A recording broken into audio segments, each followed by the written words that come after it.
What the heck is a quad lock? Watch this to find out. Whether you're in the car, on the bike, on the water, in the air, your phone is an important tool. Keep it secure with Quad Lock. I'll tell you now, I thought when he hit me, I honestly thought it was my fault. I thought there's no way 7 times got this wrong. It has to be me. I was in the welcome centre ordering coffee and I look up and I'm like, please be Jamie that's running to Scott, because if it's Scott that's running to fucking Whincup. To be honest, if it was me that ran into Whincup, I probably wouldn't have stopped. I reckon I would have hit the highway, kept driving with a fucked car back to the airport, booked myself a plane ride home. You'd have been done, mate. Oh no! He's in the fence! The boat's in the fence! Oh, unbelievable! How many hours you reckon we recorded this year? Yeah, I don't know. Well, I got sore legs from standing here this whole year. You want to swap? No. See, you stop whinging then. I'm just being a bitch. Let's go. Fuck. Sound check. Sound check. Actually, Cheers. cheers, mate. While this is on the top of my head, I had a lovely New Zealand couple come and say hello. I think they went and saw you. They had Walkinshaw gear on. But they were saying that Australian beer is the loudest beer to sound check because they live in New Zealand. Okay. And they've been trying, like, And it's just not the same. the husband sound checks every time he has a beer at home. Apparently, the wife was telling me. And then they're here following the rest of the Supercar Championship in an RV for the rest of the year. And he's obviously drinking Aussie beer and he's like, they're heaps louder. Isn't it funny? It's funny you've noticed it. We should get on the memos, our fans, wherever you are in the world, do a sound check into the memo and we'll try and work out what part of the world has the loudest sound checks. Okay. The link's in the bio of this video, memo.fm or something's called. So, yep, crack a can. I want to hear your sound check. Someone said, Rick Young in our Patreon said it's because our cans are bigger. Apparently that Summit Spates Ultra is just terrible in New Zealand though. I've talked over that one. I was just wrapped with my little one-liner there. Yeah. Anyway, we've digressed already. We haven't even gotten to the start of the pod yet. It's taken us on a tangent. Sorry, guys. I'll do that. I've had one at the pub. True, at one point. We are back. This is episode 77. So we're closing in on that hundy. We've made this, it's a big goal of mine. Apparently the success or the chances of a pod sticking around after 100 goes up significantly. So Let's be honest. providing we don't hate each other in the next 23 episodes, we should be good. If we were going to tear up, it would have teared up years ago, mate. True. If I've put up with you for this long, I think we'll be okay. I love that it's you putting up with me. Okay. We are live streaming on Patreon as well. So if you would love to be a part of these live streams in the future, hit the link in the description of the podcast and there'll be one in there for Patreon. Our merch store's in there, everything. Treat yourself. Get some clothes. Still, the burnout tee's still up. That was going to be a limited run. I might remove that next week. So if you get in fast, that'll be gone next week. I'll take it off. I went on the shop and had a look yesterday. I think I'm like, he's still got it up. I still need to get one of mine. Like, I want to get one. Yeah, I should probably get one too. I'll order 2 for us. But we're back from a huge weekend at the Bend. We both raced and NASCAR was on as well. CBell got the win there, which was awesome to see. JGR again, just absolutely dominating NASCAR at the moment, especially into this playoff series. They've won all 3 of the first of the playoffs. Yeah, it's all 3 of their drivers have, won. Had a win each. Which is great. They're dominant at the moment, which is great. I was thinking that today because we were lucky enough, and the video will come out soon of our trip to America and the behind-the-scenes stuff, but we were lucky enough to go to Penske, Hendrick and JGR. And we were saying, like, all 3 are wildly different. Yep. And it's cool to see JGR just, we walked in there, we mentioned it's very different to Penske and Hendricks, but they've got all the flags. They've won so much. And yeah, I think like what you're getting to is like, you look at Penske and Hendricks and they're this like Hendricks was almost like walking into its own suburb, ridiculous. Huge, super polished. Yeah. And then you go to JGR and it just felt like a supercar workshop almost, had all the stuff you need, but definitely wouldn't say it was flashy compared to Hendricks or Penske. Yeah. And it's cool to see that, it really does make a difference. It was wild. Like they're still, I just had a moment of panic then that I hadn't hit record. We are recording, Barbara. It's okay. We don't need to go again. But like I was surprised too. When you saw JGR, it was like no frills races. That was a racer's workshop. Yeah. But it still blew me away. They're producing stuff for SpaceX. Like their CNC machines are working all around the clock. That was a secret. So it's I'm joking. Oh, geez, you're like, oh shit. Well, Hendricks is too. I feel like it's something they all like. That's what kind of gave me the perspective of NASCAR, how big it is. They're all making stuff for massive government contracts. Like I couldn't believe that they're supplying stuff like NASA and SpaceX and all that. But JGR was definitely like, that felt like a race shop. Penske, Hendricks surprised me the most because Penske is still like, reminds me of AAA, but it's just 35,000 square feet. So it was like relatable. Whereas when we went to Hendricks, it was almost like not relatable. I was like, this is ridiculous. Like the hallway in their engine shop kind of went over like a bridge. You almost lose sight of the other end of the engine shop because it's so long. Actually, it was insane. you're right. Hendricks kind of, I've never been to NASA, but it had that feel to it as if you go to this like top secret, like Yeah. It was like the air was purified in the workshop. Did you think when we walked in to see the race cars in the shop? felt crisp.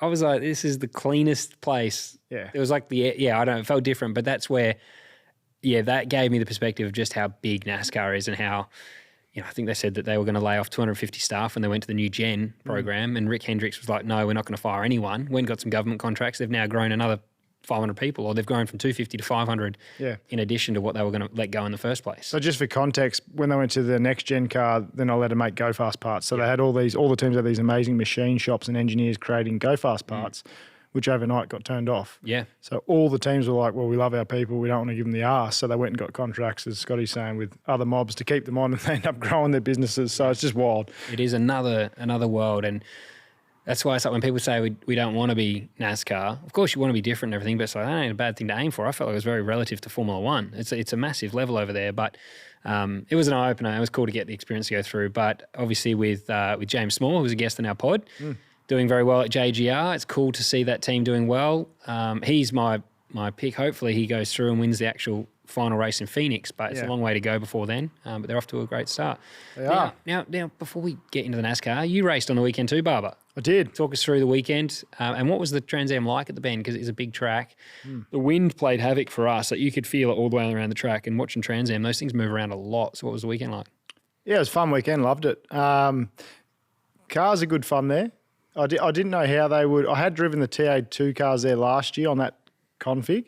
But no, it was good to be at a supercar weekend there because there's a bit more vibe around, obviously a few more people and stuff. So that was really cool. Car was super loose, which made it fun. Good to watch. Challenging. Like, my teammate for the weekend was Aaron Love, and we were both fairly loose there throughout the whole weekend, but it was good fun. The cars were fast. We had some good results. We're sort of in the 10. I had a bit of a drama in race one, which popped the bonnet up. I couldn't actually see. Fuck. So it cracked the bonnet, and then I sit quite low, and I literally couldn't see a thing. And I'm like, I'm not slowing down because I've come all this way. So I'm going to try and press on without seeing as it is. And I got down to the triple rights, and I was still up it, and I was just, my left-hand wheel was completely off the track. And so I've just fired it off that hard off into the grass. And I was like, okay, I can't go full speed because I can't see where I'm going.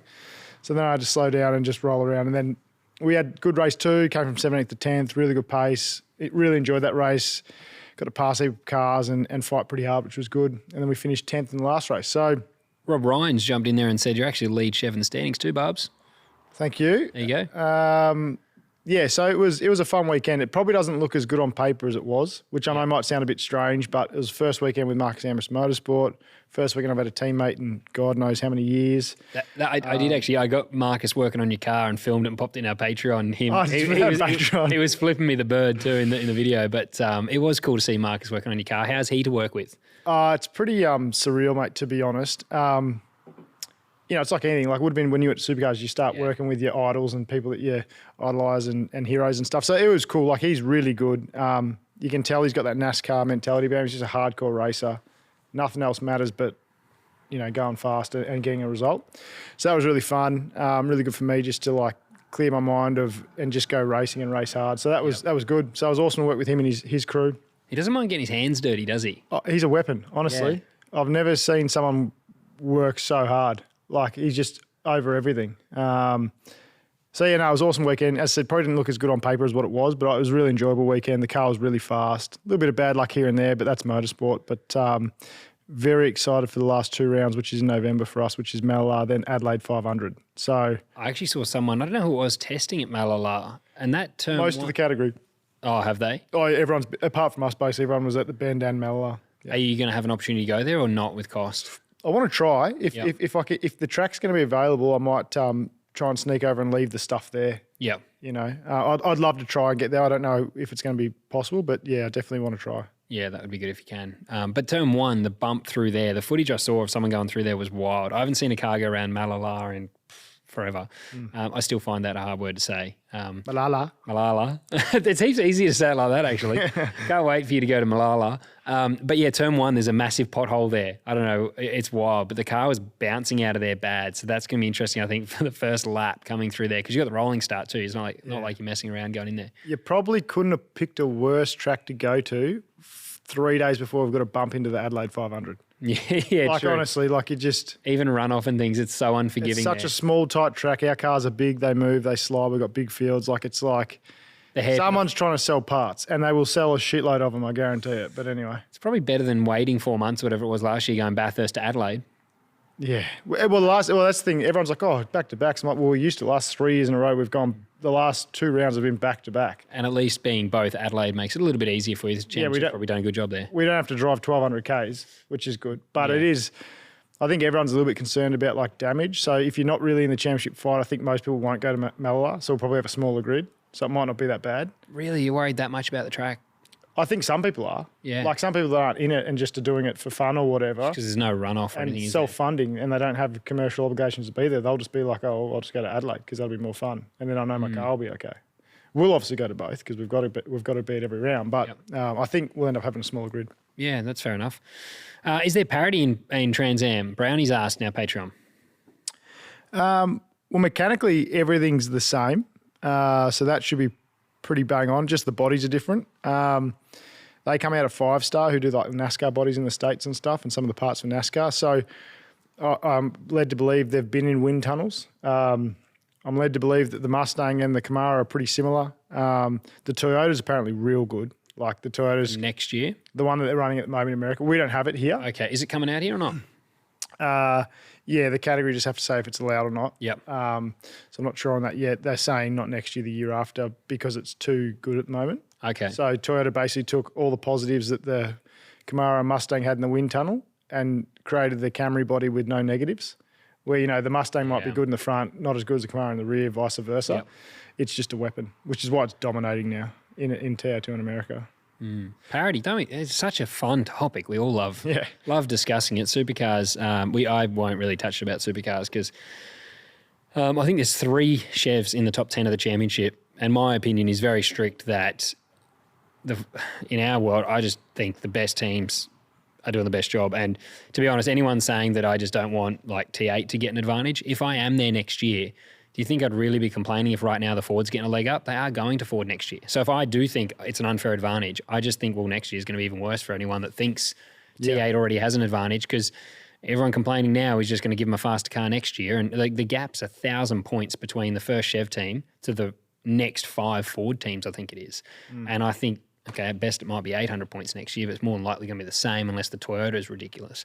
So there's a lot of noise around it. And at one point, I even put in our notes tonight, we had obviously the issue with Jamie's car, but no team kind of capitalised on it. I didn't think there was any team that went and executed with both cars. Like, this was an opportunity for other teams to go, fuck yeah, one of the T8 cars has struggled. We were out of 16th. Let's get both cars a really solid result. And I didn't really see many teams have like a 6th and a 7th or a 4th and a 5th. So it's like you've kind of just missed a whole bunch of points there. And that's where I think the parity discussion's a bit clouded, because I'm like, you look at the team's points and you're like, probably doesn't really matter what car they're in if you can't have 2 cars competitive. But it's a dirty word and you can't avoid it in our championship. It's definitely mixed things up again. I don't know that it had a massive impact. I think that Brody he's won every race there now.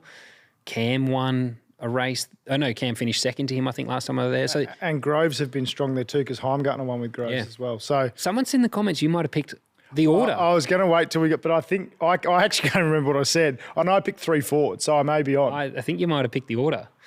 But yeah. What do I win, a hat or something? Yeah, you'll win some free Apex Hunters merch you'll have to buy from the website. Thanks. Hunters, I just want to take a moment to thank one of our fantastic supporters, Shaw & Partners Financial Services. Shaw & Partners are a leading national investment advice and wealth management firm. They act for and on behalf of individuals, institutions, corporates, charities, and family offices. So, if you're looking for advice or assistance with investments or strategies, look no further than Shaw & Partners Financial Services. With a 35-year history and 8 offices strategically placed all over Australia, their financial advisors are within reach and ready to provide tailored solutions and advice. For more information, follow the link in the description of this podcast. Back to the show. Right, well, that's it. NASCAR. Let's get into that, mate. Copy. A mate got bumped out. He's out of the top 12, so that was disappointing. Shane has dropped outside the cutoff line. So they've had their 3 playoff races. This one cut it down to the top 12. So Bristol. They're at Bristol. Yeah. 500 laps. Wild, mate. 15-second lap. Yep. And this was the deciding race for the final 12. So who makes it through after this? Is Roval next? Yes. Yeah. That's why we were hoping. It's a shame because yeah. he'd probably go right there. Crazy little track. Looks really, that short track racing I reckon would be fun. Oh, mate, honestly, I don't think I could do 500 laps around that place. But it's just time. Who was it? Was it? It's just time. Was it Cletus saying, I feel so bad for the Cup Series guys doing 500 laps tomorrow? Oh, I didn't. Someone did 300 laps and it might have been the Xfinity race. Someone said it. Right. And they were like, how do they drive around here for 500? Like, this has been like pulling teeth. Really? And I do, like, it's a little bull ring. 500 laps, dude, would start to get a bit. It is a long way. I've obviously never done it. So you sit there and watch on TV and go, that looks cool. But yeah, maybe after 20 laps, you might be like, all right, what's next? Yeah. And imagine how dizzy you get on that short track. But I do think it's cool they've built that circuit around the stadium. And it did look, the racing was pretty good. I didn't see all the Ford fires. I've caught up with some of the race today and I saw the last 50 laps. There's a photo on my Instagram, actually. We're all watching a laptop. And that is us watching the end of the NASCAR race right before I had to run to get changed to make the grid. The timing was awesome. I got to see the finish. Yeah, well, I didn't realise it was a Saturday night show for Bristol in America. Yeah, so I just assumed that I'd go to work Monday as I normally do and watch it. And then same thing, I was walking out of the truck to get in the car and I saw a mechanic with it on his phone. And I'm like, is that the race? They're like, yeah, it's Cup Series. I'm like, fuck. Didn't even know. Yeah, I had no idea. I thought it was Sunday night too. So that was cool. I did get to see the end. That's it there. Bush Mechanics put in there as well. It said, I think one of his crew chief or someone said back to the Xfinity guy, said, yeah, until you see their paychecks. Ah, good, goes, good like, response. Yeah. Good response. But yeah, I think Bristol, I think it was quite a cool track. I was very happy with the winner being JGR. I'm not so much, I said earlier, like I'm a CBell fan. But I've sort of come around on Briscoe. CBell seems a quiet achiever, and his last radio comms after the last event was like, every fucking day we do this. Like when he was blowing up about him coming 7th, and he was like, we just keep throwing it away. So for him to bounce back and get the win on Saturday night I thought it was a pretty cool win. I think it was a good one. Like people would have liked seeing that after him being so vocal. Yeah, I'm a CBell fan. Yeah, like yourself, and I think you've got to love JGR. Obviously, Aussies will tend to like them as well because of James Small, but I think just they've always been so dominant. They've always had some big powerhouses that have driven for them. Yep. But yeah, I like Chris Bell. I think since the Netflix show on it, you sort of got a bit of an insight into him. Seems like a nice guy, and from what we've heard from other races, and he's a wheelman too. Everyone rates him really highly. So yeah, it seems like you can't not like the guy. Like CBell doesn't seem like he does upset anyone. He's not like a divisive character. You know, like Hocevar, I'll be honest, I was hoping he would win in the end. He was right there until the end and got shuffled on that last restart. But I like him as a fan. I'm like, it's interesting to watch. He's going to cause some chaos. He's going to upset people and take people out. But the drivers, from what we hear, don't like racing against him because he's a pain in the ass. He's up in your door and pushing you out and everything. But CBell doesn't seem like he upsets anyone. He's a bit like an Oscar Piastri, I think. He's although he blows up a bit on the road, doesn't he? But he's just, if you were to look at him, walk past him down the street, It's like a kid. You wouldn't think much, you know. Yeah. Just looks like a standard guy, goes about his day. Yep. You wouldn't understand he's just this beast of a race car driver. And Oscar's very similar, I think. Yeah, I'd agree with that. I have to actually address this. So Cassie T is asking there, is it true about Zilic coming to Adelaide? No. Well, no, maybe. It's up until today was likely, now seems unlikely, which is a shame, but there's still an option there that could come to fruition, hopefully. Still funny that Speed Cafe run a story on it. Yeah, well, actually, Lucky Dogs, like Will had said it. I didn't know he'd said it on his pod. Yeah, right, neither did I. And then obviously we heard about it and went, what do you think? And we had the image made up and yeah, and that's why, like in the Speak everything, it says, yeah, Will had touched on it, which, yeah, I didn't know that. And, yeah, I'm a bit disappointed because it sounds like the Larson thing. I think we actually put something out about that too, and it fucking changed. Yeah, it fell over last week. And now this one looks like it might have fallen over as well. I think Premier's come out and sort of said, I think they said categorically they wouldn't run it. But, yeah, the rumour was, or what we've been told, was that it was going to be he'd be hiring a forklift potentially for the weekend and running that car, so that sponsor. But I don't know. I did bump into someone from GM as well and said that this is off the plane that it was happening, and then heard this morning that it might not be. So it's a 50-50. Who fucking knows? But anyway, the question would still be the same. I will put it out there. Who would you pick out of if it doesn't fall over, which I think it has. But if it doesn't, Cindric or Zilic, who would be your pick at Adelaide? Who would finish ahead? Connor. Yeah. And that's just, he's done a lot more road course racing in the last 3 to 5 years than Austin has. Yeah. Because he's been doing so much Trans Am and other things. Yep, I'm the same. I'd pick Connor too. Let us know in the comments if you agree. Because it's going to be interesting. I think there was, even in the post, straight away there was a lot more excitement about Zilic than when we put out about Austin. There's hype around him at the moment. Yeah. So anyway, hopefully we do see one day Zilic out here, but it's still going to be cool to see Austin. The one that I was surprised didn't manage to hang on in the end because he led 201 laps was actually Ty Gibbs. He finished second in stage 1 to Blaney and won stage 2, had a blinder of a race. And CBell went on the win with only, what did he have under his belt? 30 laps or less than 12 laps led. Yeah. So, 201 for Gibbs. He was looking good all day and he still hasn't had that first win. So, that's why, because we were watching the replay, the race after the fact that had been on, so we already knew had won. I kept looking at the monitor going, how does CBell get, because he was always fighting back through. I was like, how's he actually win this thing when there was guys that were just dominant, like Gibbs and Blaney the whole time?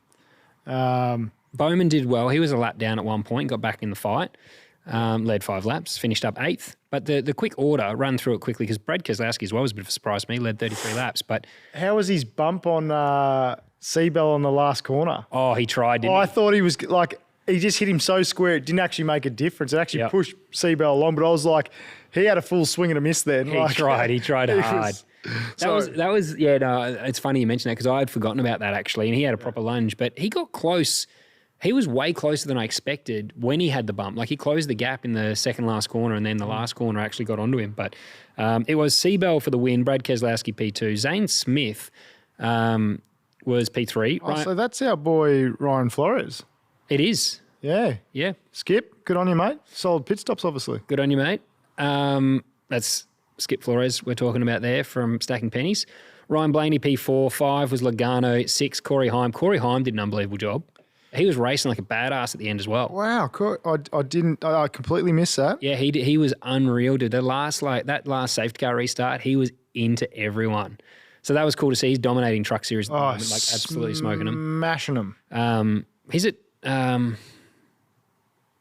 He's potentially at 23.11 next year, I believe. I was going to say, who ran that car? Did 23.11? I'm not too sure, but I believe he's at 23.11 next year is the rumour. Be a good choice. Carson Hocevar, I was disappointed there. I thought he was going to hang on and be first or second, but he couldn't do it.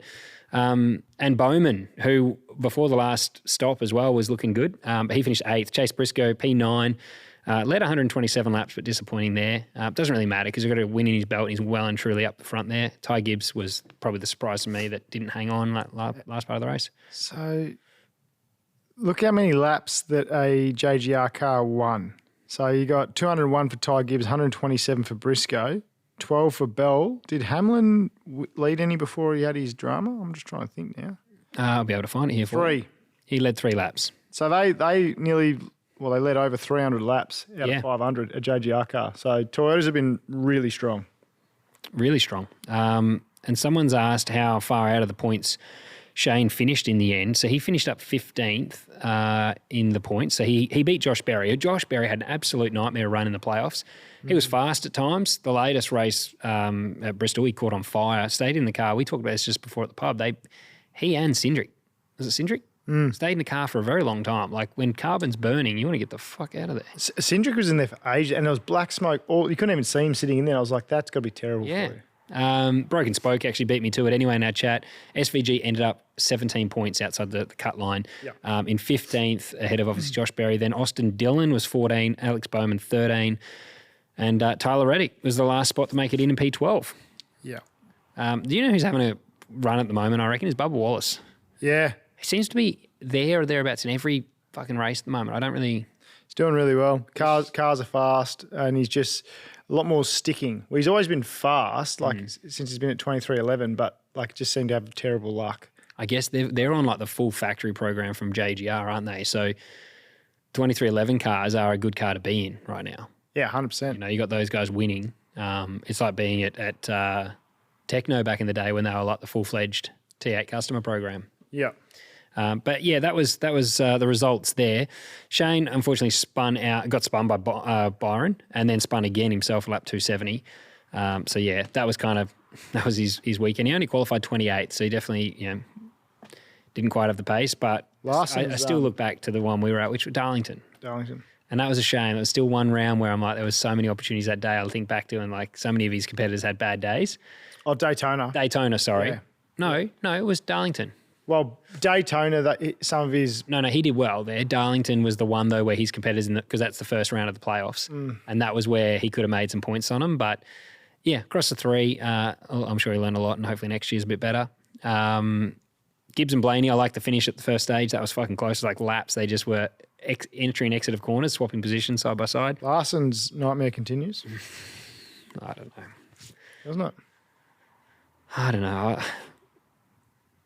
Is Larson overrated right now? Because he's still talked about like he's just having a nightmare. Well, yeah, I don't think he says he's overrated because he's won a shitload of stuff, but... No, but I mean right now, the talk he's having is still he's having a shit run. Since the Indy 500, it's been hard. Like that Coke 600 he was leading, he crashed. Yeah, he definitely shouldn't be doing the Indy double next year again. I wouldn't be doing that. I think he should... No. I don't know. If it was anyone else, you'd almost be saying, like, is he doing too much racing? Does he need to switch back to just focusing? If I was his boss at Hendricks, you'd be going, mate, let's just focus on the Cup Series program for a little bit, get things back where they need to be. But then he could also be the guy that needs to do loads of different stuff for his happiness. Yeah. I don't know. I don't know him. But the wheels, Brownie has popped in our chat, the wheels have fallen off number 5. And then spared on entry as well. So got himself a penalty. Yep. So I don't know. Hopefully he does bounce back. He's an exciting guy to watch. But even the road courses, I don't think like that. They haven't been. They were his strong point really. Like he was like the road course guy before Shane, and he hasn't fired recently. No, definitely hasn't fired. It's definitely not going his way. Gibbs missed the pit lane entry. Brownie did mention that in the playoffs he's actually not racing anything else while he's in those. Okay. So he has pulled the racing program back. There you go. Yeah, Ty Gibbs missed the pit lane entry. That kind of stuffed him, and then he sort of stopped and half thought, "Oh, I've gone past the line." Like he kind of really fumbled that. Like once he realised he lost probably 3, 4, 5 seconds just thinking about, should I go? And his crew chief or his spot had to come around and go, mate, like get going, come back around. You got to come back around. Yeah, okay. So that was disappointing because I was actually half rooting for. It'd be nice to see him get a win this season. And he led a shitload of laps, but that sort of the wheels came off that as well. Isn't it hard having not got your first win yet, but you're leading so much? Like it's not like you suck. And all your teammates are winning regularly. But everything that matters in NASCAR is just winning. You know what I mean? Like it doesn't really matter. Anyone else, you'd be like, you look at Thomas Randall as a comparison, hasn't won a race yet, but he's always there. And everyone is like, he's there. You know, he's doing enough to keep his seat. Whereas in NASCAR, it's like, nope. In the Cup Series, if you haven't won a race, eventually it's like, no, you haven't won. There's only so much time, yeah. Yeah, seconds, thirds, top 5s, they don't really matter, do they? They don't really look at a championship position because if you haven't won a race, your chances of making it into the playoffs are very slim because so many people are winning races. There's only 16 spots and a win and you're in makes that very hard. It's got to be a matter of time though because he is in a good car, good crew. He's up the frontals. He just needs something to go his way, I guess. Yeah. Get the monkey off the back. Yep. That's NASCAR, you reckon? Yeah, NASCAR's done. Let's talk about They're racing again this weekend. Yeah, you're not going to miss it. So tune in on Monday. You're not going to miss it.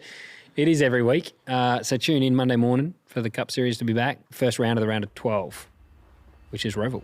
Yeah, Roval will be. So Shane could get the dub there. I hope you're enjoying this episode, but I do have to interrupt just quickly to thank our fantastic supporters that allow us to create the content for you. East Coast Car Rentals. If you're in the market for a rental car, think of those guys. And if you'd like a cheeky 15% discount, AHU15 is the discount code there for 15% off. If you're in the market to buy a car, not rent one, Lancaster Motor Group, we've got you covered for new or used cars. So think Lancaster Motor Group. Quadlock, fantastic supporter of our podcast as well. We use their products every single day on the pod using their desk mounts here. Also, we've used them to create the additional content like we did the Adelaide Motorsport Festival using their action camera mounts. So whether it's mounts, phone cases, they've got you covered. Quadlockcase.net. Now, the website for all of these brands that support us will be in the description of this podcast. Back to the show. Let's talk the AirTouch 500. You were racing with William Brown in car number 1 for 888. We had to Google the AirTouch. You know what it is? What is it? Have a guess. Bluetooth stuff? Close. What is it? It's like the touchpad stuff for controlling all your air cons and stuff. Oh. It's actually quite cool. Very cool. There you go. Air touch. If you want to send an aircon our way or a heater, it's friggin' freezing in here. Go for it. I looked it up because in the transporter we were all like pretty much guessing, and it turned out like none of us were anywhere. But you're pretty close to the Bluetooth thing. Anyway, yeah, Air Touch, whatever it's called, 500. You were racing. Do you want to dive into a little bit, not the results obviously, but a little bit about your weekend? What was it like, mate? You were back in the seat. You haven't raced since Bathurst? No, I did the New Zealand round. Oh, the Toyota, but okay. Oh, the Toyota. When was that? Fucking ages ago. So it's been a while between drinks. It has been, and they were rolling starts too. So the last time I did a standing start was 2023. Would have been Adelaide 500, I reckon. But yeah, so I got to start again, which thank you Supercars for bringing that rule back, not just for my own preference, but I think for everyone at home. You know, you say your preference now because you had a ripping start, but when they were talking about bringing back, you're like, fuck, I don't want this shit to come back. Well, it is. I have to start the car. It is funny. You might say that we're very like, people have their opinion. Oh, Scott's always going to be biased. I didn't mind, like, I will be honest, and we talked about this, you can back me up on this. I didn't want the pressure of having to start again. I'm happy to get in the second stint and just do your midday shift and drive and then do get a practice session and grab a trophy. But so I was like, I spoke out and was like, this should definitely be in the team's control. Yeah. But man, my salary is the same whether I start or I get in the second stint. I look at it like I wouldn't like the risk of starting is so high. You go, hey, risk versus reward. You're like, hey, I'll just go the reward. Yeah. But the reward for the fans and everyone else is so much greater. And even me as a fan of the sport, I'm like, we definitely should be able to have the option whether you want to start the co's or not. I thought as well that maybe there'd be more safety car risk and that might help the race. Yeah. It didn't work out that way, but yeah. So personally, I actually was against the rule change because I thought it doesn't makes my job harder. There's more pressure. But from a fan's perspective, it had to happen. Like there was no way you couldn't bring that rule back and allow the drivers to change to start. Sorry. So yeah, I made a good start. I only had the one practice start, which like everyone, the first one we tried in first practice at the end of first practice was wet because when they said, okay, Coes can get in now, end of P1, it rained. Oh, that's when it rained. So we pulled up and did a wet start on slicks. And then the second practice session at the end of the race run, we did one. Which was good. My first start was a 3.6, I think. Jamie did a 3.5, so he was a bit faster for line. That's 3.6 seconds, 0 to 100. And then the race start, I was stoked with. Like, I don't even really remember it happening. Like, you know, sometimes it just feels really comfortable. And I was pretty much given the keys and said, like, you know, go for goal. We wanted to try and get to fifth was the ambitious goal that Will had kind of said, oh, it'd be good if we could get to there. So they were like, you know what? Just fucking go have some fun and try and bring it back. But, you know, like there was I had a lot of freedom, I think, from the team. They just said, go try and just do everything you can to get it to the front, you know. And, so let go of the handbrake off the line and my start was great. We made 4 spots in the opening laps and then sort of chipped away slowly and passed a few more. And then as they pitted, I was able to press on and use our pace because the speed was really good. And then, second stint, I managed to, when I pitted and got out of the car, we were 6th. So, yeah, it worked out really well. We were effectively 5th on the road because Chaz had done an alternate strategy, which we can get into. It was the silliest strategy. I think he pitted like lap 15 or 16, which wasn't even on the cards for us. Like locking yourself into a 4-stop strategy seemed madness. So I'm not sure why Walkinshaw went for that one, but it meant that really when I got out the car, we're actually effectively 5th. So we got to the target of 5th. You did the heavy lifting is exactly what you said. Mate, I was pumped. I was like, yeah. But at the end of the day, like, there was 3 cars ran off, I think. Was it Moff? Yeah. Cam Hill's car, Cameron McLeod went off. Mm-hmm. Someone else. There's 3 spots. J-Dub threw it off twice. 3 spots there. Oh, yeah, J-Dub was a 3rd, I think. So I gained those 3 spots plus Chaz, so 4 with their strategy. Where I was probably really disappointed was my move on Garth annoyed me a lot because it didn't really get shown on TV, I think, but like I went down the inside of him and I couldn't quite, everyone I passed from a couple of car lengths back because the aero wash was, the overheating of the tyres was really bad in dirty air. And I lunged him into one and I just couldn't pull it up. Like I was locked in the rears and he switched me back and then squeezed me out of 3. So everyone knows I have no problem with what he did. Like my problem was I didn't complete the pass. I went in too hot and Garth, you know, the rules are you can just escort someone off. So the problem was I didn't complete the pass. So that's the only thing I look back and I'm like, fuck, I wish I could just do that pass again because everything else I felt really happy with and then that one just ate me up because Especially on a hard head like Garth. It's always nice to pass, like someone that you know is hard to pass. Yeah. Like just bang, see you, mate. Thanks for coming. Yeah, and he's such a confident guy. I'm like, I knew he'd had a bad day to that point because I think they started pretty well and he'd sort of driven it backwards to that point because I shouldn't have been even trying to pass him. I started 16th and I was already trying to pass him. So I was like, at first I thought it was Kai Allen, or Dale Wood, sorry. I didn't know whose car it was. And then, when I realised it was Garth, it annoyed me even more. I'm like, God damn, I would have loved to have finished that one. But he did well, switched me back and squeezed me on the exit, which was all fair and fun, whatever. But I look back at that, it's probably the one thing I could have done better was I didn't need to pass him as much as I did. You want to make the pass, you need to just be down the inside. You wanted to clear him before you even started to turn in. Yeah, and I did.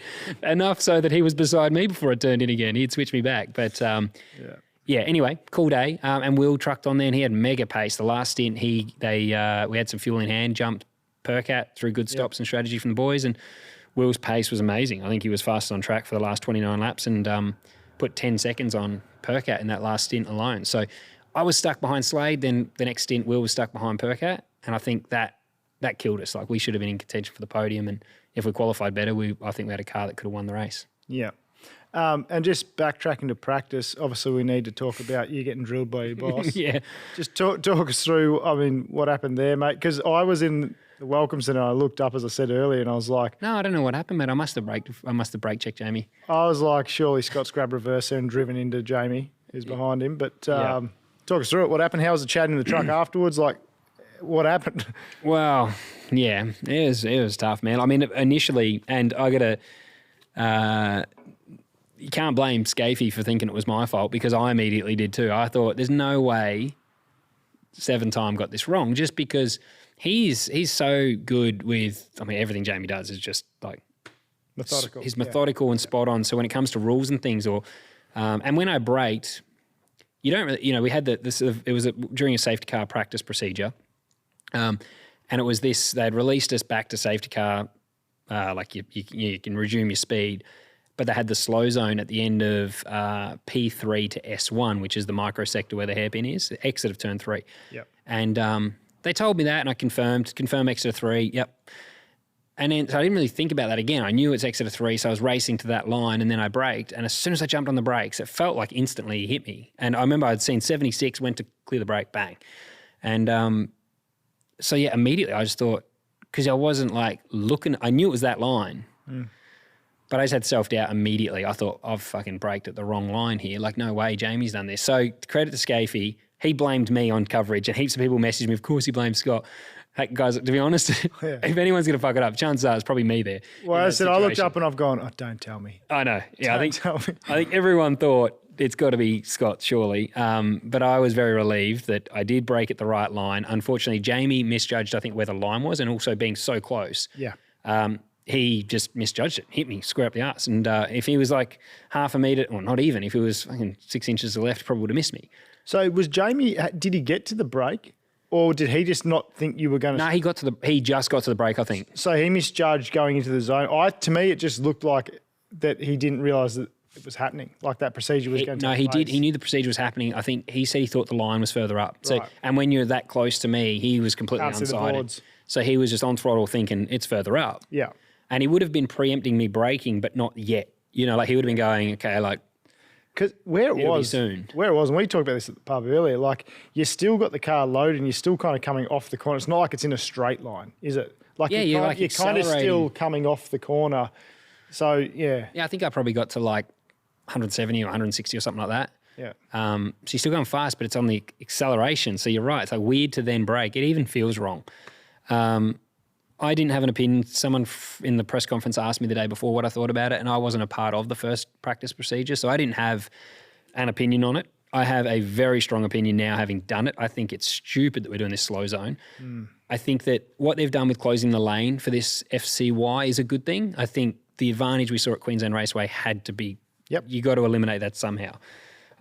I think a very simple fix would be full course yellow, 15 seconds to get down to the 80. And as soon as they call full course yellow, the pit lane is closed unless, like Tail and Bend, you would cross the last sector line and were in pit entry. Yeah. It's too dangerous trying to board that. Then you're in the lane, you've got your stop completed, and they can see that very easily by the the transponder in the car, Timing. whatever you call it, the Milapse, beacon, whatever it's called, the little thing. Dorian, that's the one. And then once the situation's under control on track, or the medical cars or recovery vehicles have reached the accident, I think you could then just release the 80K back to the old safety car procedure. We will have all seen the incident by this point. There'll be no recovery vehicles driving to the scene of the crash. And then I think you release us to normal safety car procedures, open the pit lane again, eliminate this fucking slow zone where you just jam the brakes on. Because if you're coming down the chase doing nearly 300 and you just decide to brake and there's 10 cars behind you, because what I learned by Jamie hitting me was that's one car. What if we're doing 200 on the front straight or 250, you're 10 cars behind someone, you don't brake at the line, you can't even see where the guy brakes, you're going to have to start braking 150 metres early. You will have cars under the concertina skiddling everywhere and wrecking. So, and the other thing is you're just unsighted, so it's dangerous. I think they need to go, it's double wave yellows in that sector, or like, you know where the damage, the crash is. We have a delta on the dash, give up 2 seconds. We have the technology as well in supercars to do that. You just say in that sector, if you haven't backed off 2 seconds, and everyone's going to do the 2 seconds by the accident, like the pass in the accident, then speed back up. Okay, and then once everyone's completed their stops anyway, no one's speeding again. So you only need to go through the slow zone once. But if you get rid of the 80K ridiculous DSO at this line, you won't have the concertina, which we saw with just one car. And everyone can slow down gradually in that sector safely and still complete a stop. You'll lose a 2 second advantage if you're the leader and you've pitted and someone else hasn't and they get the advantage.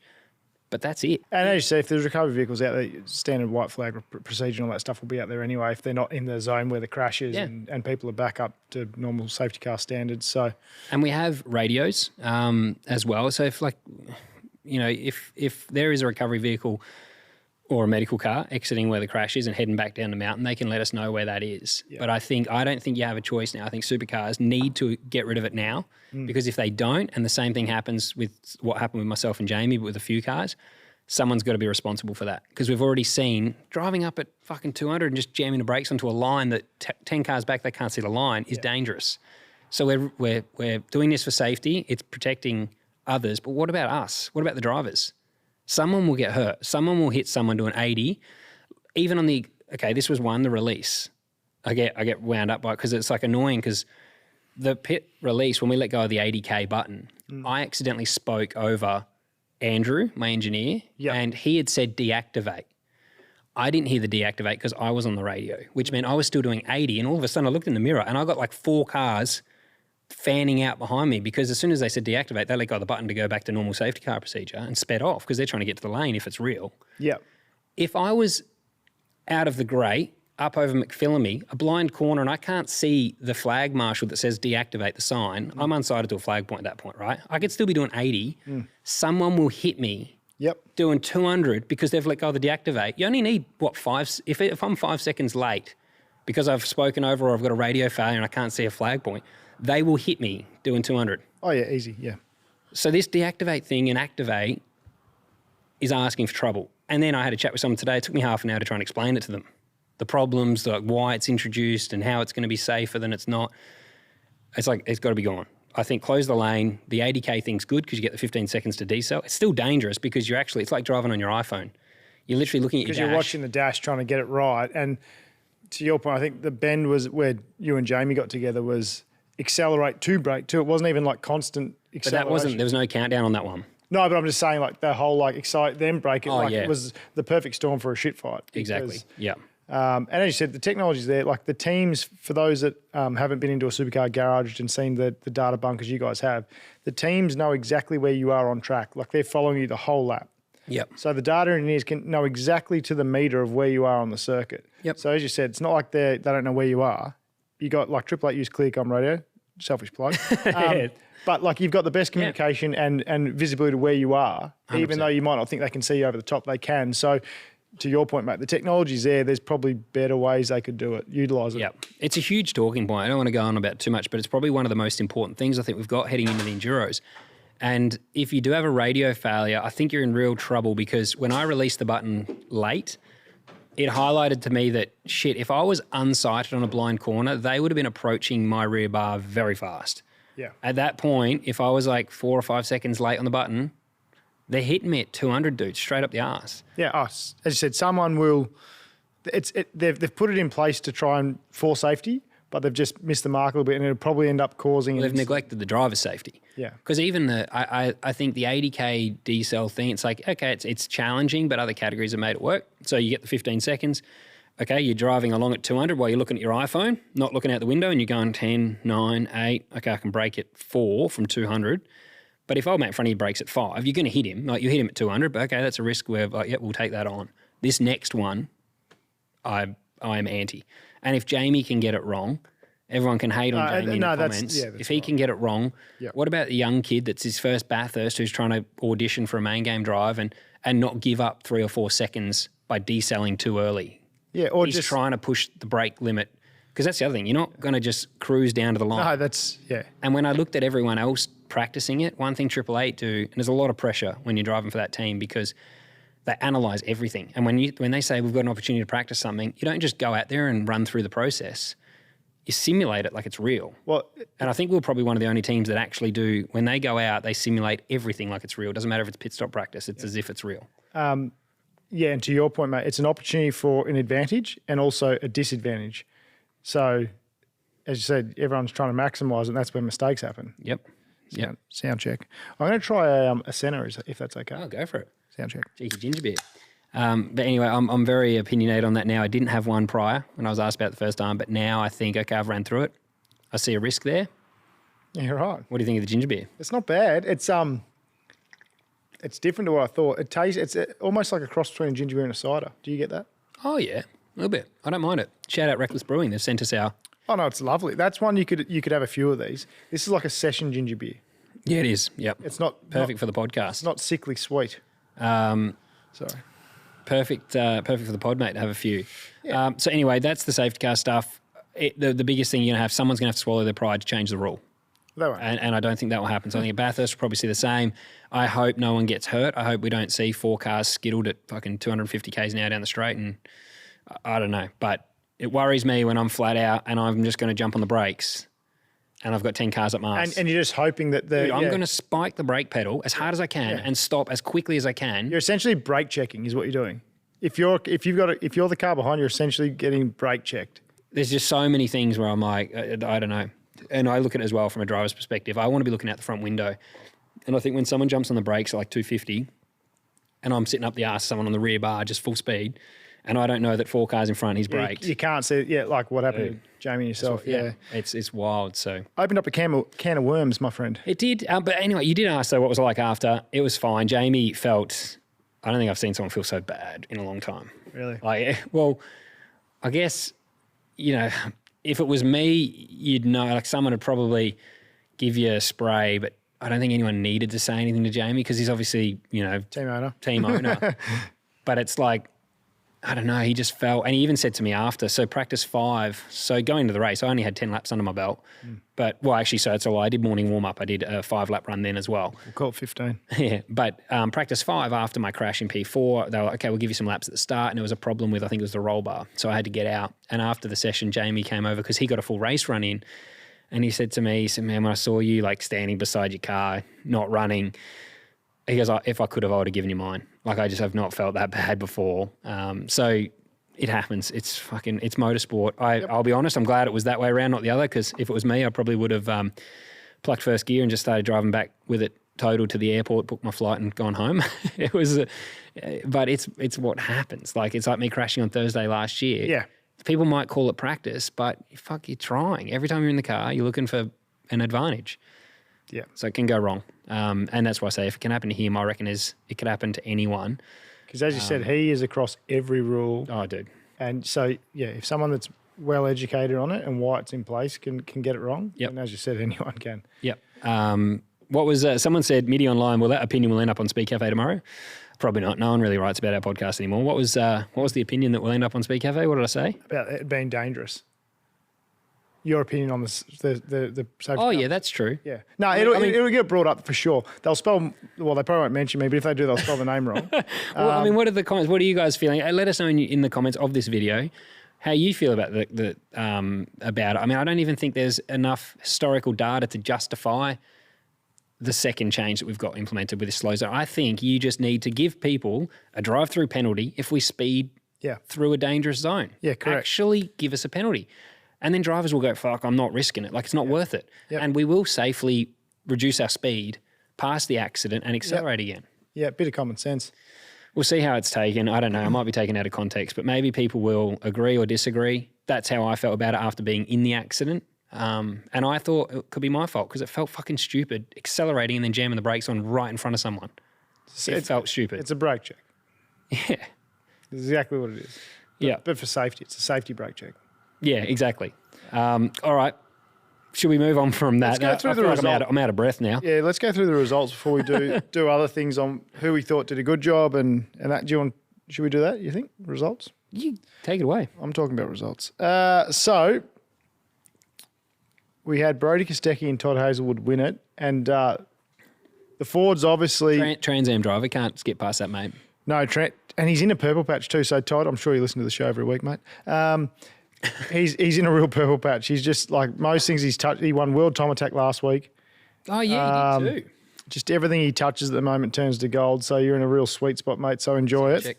Yeah, what's the fairy dust you got down there, mate? I need some of that. He's on a hell of a run at the moment. Absolutely. So, and then the only bloke that's really beat him recently in the Trans Am was his teammate when Brody rocked up at QR. I saw the video where Brody's like, "Hey Todd, I beat you in a Trans Am." Oh yeah, it was TA2 too. Different thing, mate. Oh, okay. I'm joking. They're the same. Get me on a technicality. No, same. So yeah, Todd, and for him, he's a South Australian boy like yourself. So that would have been pretty special for him. And he was a massive DJR fan as a kid. So that was pretty cool for him. Brody has always been fast, as we touched on the pre-brief. And then obviously, there's a bit of a Mustang Cup, the top three. I think I might have picked the order for the podium. Someone put in our comments. I'd forgotten what I said, but Cam Waters, Mark Winterbaum second. So cool to see those guys get a result. Good to see Frosty get a result. Yeah, it was really good. I liked seeing his comments and everything. It felt so familiar to see someone find the love of the sport again. Because it's tough. Like, I feel like he's here with us. Sorry, it's weird. He's looking at me. We've got the big Frosty giveaway, and his eyes are. They haven't got back to me, so we may end up doing a redraw on that. But there's another Frosty piece of memorabilia behind you as well. You can't really see it actually. Z Motorsport memorabilia. Link is also in the bio, but that is a Patreon giveaway behind you. Step to the side. Come this way a little bit, Barb, so people can see it in the background. If you're watching YouTube, there's the next piece of our giveaway for Patreon. But yeah, I thought Frosty did a really good job, and it was just good to see him positive again, happy about where he's at. It is a fun role. There's a lot of pressure as a cowie. I probably underestimated even when I went to it, when it's like it's someone else's. And as a main, I never felt like they had that pressure. But equally, it's so much fun to be in a competitive car again.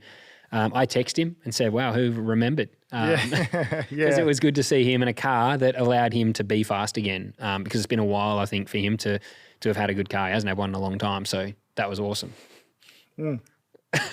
No, well, it's true, isn't it? No. But last year at Sandown, I think he's like a second lap slower than me in the Team 18 car. It just goes, it goes to show. You don't forget. That's where it all was born from. Yeah. Third, we had Matty Payne and Garth Tander. Yep. On the podium. Will Brown, Scott Pye was fourth. Nick Percat, Tim Slade, good drive by Slade Dog there. We'll touch on that a little bit later. Ryan Wood, Jaden Ojeda, Coop Murray, Job Stewart. It was Job's first supercar race, so top 10 result there is pretty cool. Chaz Mostert, Fabian Coulthard were 8th. And then Thomas Randall, James Moffat were 9th. Anton De Pasquale, Harry Jones were 10th. Yeah, I thought there was a few standouts. For me, Slady, I think, did a really good job. And it was hard for me to pass him. It's crazy. You end up, like Gen 3 are all very even. But Triple Eight having the customer cars, you could see who was a customer car because you had the same strengths and weaknesses. And then I could see it when Will jumped in behind Percat. You couldn't do anything. Yeah. Like it was a tough old race. But who do you think was a standout for you in Coe's, mate? I had, we get sent the stats like the teams do from B-Pillar, so we've sort of scoured through them today. Yep. So I had a couple. One I thought did a really good job, and it's probably not a surprise, is Lee Holdsworth. Yep. I know. It took me a while to get by him. When I was watching your opening stint, I'm like, come on, Scotty, let's get going here, mate. Another lap gone past, still haven't passed him. Okay, I was trying. No, but that's why I think Lee did a stand-up job. Yeah. Because it wasn't, he was probably it looked like it took you the longest to get past him than anyone else. Yeah. In that sort of top 10. So, and And then when you did get past him, you didn't really drop him by much. He sort of went with you. Yep. So I thought Lee did a great job. And I also thought Harry Jones did a good job because he's got zero supercar experience. Yeah, and driving something that's so different, paddle shift, auto blip, like. And he was also in the Porsche on the weekend. So he was having to jump from both. So I think that was a really solid job by Harry. And when I saw him racing around guys and stalwarts of the category that have been doing it for a long time, he was holding his own. He had his elbow. He wasn't letting people past. He was racing hard. He didn't shunt the car, and they finished in a top 10 position. So I thought that was a job well done there as well. Yep. A few people are popping in about Job Stewart has to get an honourable mention for sure. His second stint was really good. I watched the race back today, and I did remember because I passed him in the second stint. So it was my final stint, his first stint. And his first stint, I wasn't sure, to be honest, I'm not 100% on their strategy starting the main guy. I think I took out about 3.5 seconds out of Cooper in the first stint. He made some places, but a few had gone off, obviously. And then when Job got in, I actually looked at it today. He was like, I took 3.9 seconds out of him and then put 3.1 on after I passed him. So it was like almost 7 seconds in the first stint he had lost. But then when I watched his second stint, he actually looked really fast. And even when you look at the times at the end, it takes your like average from your best. I don't even know how many laps it is, but he was very competitive pace-wise. Yeah. So I think his second stint was very good. And then obviously with our strategies, we went longer, both of us. So we ended up having tyre advantage on. Like everyone he was racing had a tyre advantage on. So it's a difficult one. I think Job did do a very good job. It's going to be difficult when you get in, like to give him the benefit of the doubt with, taking nearly 7 seconds out of him that first stint. He's got in when I've got 30 laps under my belt as well. So you're already... Yeah, you're up to speed. It's tough when you join the track and everyone's got a stint under their belt. And then his second stint was very impressive. So he probably was the standout. But I just, across the two stints, big improvement in his second. I'm not sure I was totally on board with their strategy because, they did get to fourth, but they still only finished seventh. Like they actually went, and considering Jamie went off, Moffat went off, Cam Hill's car went off, there's 3 cars. So really they finished 10th. So was it a success or not? So it was pretty much not really a net gain because they started 10th, didn't they? No, that was, Woody started 10th. I'm not sure where they started actually. They were in the 10 though. Yeah, they were in the 10, yeah. Getting into the fuel drop, I'll just quickly, I am dead set against this fuel restrictor. Some of the driver changes, I saw someone today when I watched, they took 25 seconds for a driver. Yeah, no, it's bullshit, yeah. And I'm like, I don't even know why we practice. Like we didn't really do a lot this year because Will had hurt his back prior to the bend, prior to just after QR. So we were like, we were quick. I think we did ours in 16 seconds in the race. So it's still fine. But if you got 25, I'm like, geez, we should just slow it down, like not even bother. And there's not have any. And the driver change is no longer, and at the bend, having that much fuel time, they've put a restrictor in the fuel to slow the fuel flow rate down. And it's just covering everything way too much. Some of the wheel changes, people had a right rear issue. Everything's protected. And it's just protected by fuel. Like the pit stops, I think, are so boring to watch come the Enduros. Like we need to, and I'm not saying copy NASCAR. We're very different to NASCAR. We're nowhere near the same, right? No. But the pit stops over there are way more fun to watch because the guys changing the wheel have to go fast. Have to run out. They literally are busting their nut to change the wheels fast enough. I just think nothing should be covered. It should all be sectioned almost. So you come in, car goes up, tyres go on. Car goes down. Yep. Driver then can start. Driver door shuts, then fuel can start. It's almost like segregated before you can do them. If you want to try, I think you could do fuel and driver change maybe, but the wheel change always has to be under pressure. Yeah. The wheel change should be like, and you do need the car in the air because the roof is 100 mil lower than it used to be, and it's so hard to get in if it was on the ground. But I don't think it would matter if you separate all three as an example because it's the same for everyone, and then each section is. The only thing is the lap down risk and stuff could ruin races because you'll be in the lane for so long. But it's the same for everyone, right? Yeah, but if a safety car comes out and you just put half the field to lap down, like you're just thinking worst case, you could end up like blowing the race wide out with just random. If you close the lane with the safety cars out, that wouldn't happen. Yeah. I don't think you need to separate all three for endurers. I think fuel should not be with the rest. You can separate all three if you want, but you're going to be in the lane for like a minute at least. Like it's going to be so long. I think it would just look stupid. I think you still need like a 25-second fuel and then like a 4-second tyre change. I think drivers drivers in the fuel could still be, because what happens if like you pit and you only need 12 seconds of fuel and you've got to do a driver change like Santa? That will still happen at Bathurst. How much? So fuel and driver change, I think, could be together. How much did the restrictor slow the fuel down? Do you know, mate? Well, they shrunk the tank by 10 litres and it still took roughly the same time. So I think it was like 30 something seconds was full fill. So if they went balls to the wall, how quick could they do a tank? Do you know, off the top of your head? How quick they fill like it? if they didn't have the restrictor, like old school? Oh, with it being 10 litres smaller? Yeah. No, I don't know. Fuck, how long does it take? Well, they said it takes 3.4 litres per second. So what's that for 10 litres? 3.5 seconds, 4 seconds? So it'd be 4 seconds less, Yeah. roughly? Yeah, I don't know if that's good math. Someone in the comments might be like, that is pick us up on that. But you guys are dumb. But that would at least put the pressure back on the pull driver the fuel change. restrictor out, and then the fuel would make the driver change a little bit harder. But I think you got to separate fuel and tyres, because watching it on the weekend, those pit stops were boring. Watching that was crap. I'm like, they're watching them start them with their hands, or they're like putting it on and turning the nut on the gun, and then just going. Zzz. Yeah. No, I agree with you. There needs to be pressure in that situation. That's what makes, and that's why we say take them through the lane more and stuff like that. Just add to the excitement, add variables. Yep. One thing I had about the stops, mate. What was your thoughts on the fume stuff? They mentioned a little bit on the broadcast and that sort of thing. Like, did you have any thoughts or theories around that stuff? It's bad. I mean, it is so painful. You would have seen Will in the driver change and everyone thought it was his back. Well, it's funny because I spoke to Shan, your partner. I said, because I couldn't hear any commentary, but I could watch on the screen when I was going for a P15S. And I said, is Will's back okay? Because I saw him like closing his eyes and the stop looked like he was in pain. His eyes were watering.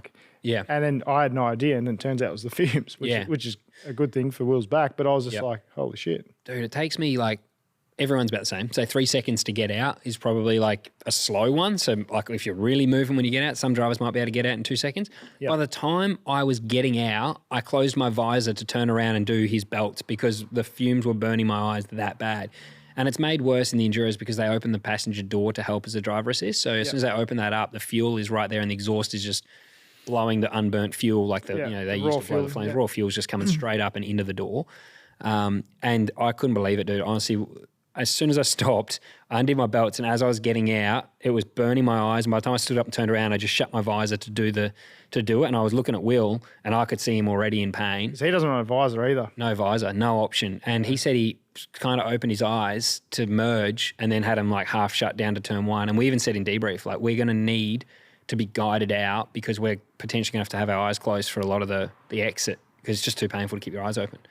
So they ended up getting blowers in and everything. And in the race, it was much better. I didn't notice it so much in the race, but we did have, you're allowed a fifth man in the Enduros, and we used that man in the stop to get an extra blower in there and blow the fumes away from the driver. And a few people have put in our Patreon questions here.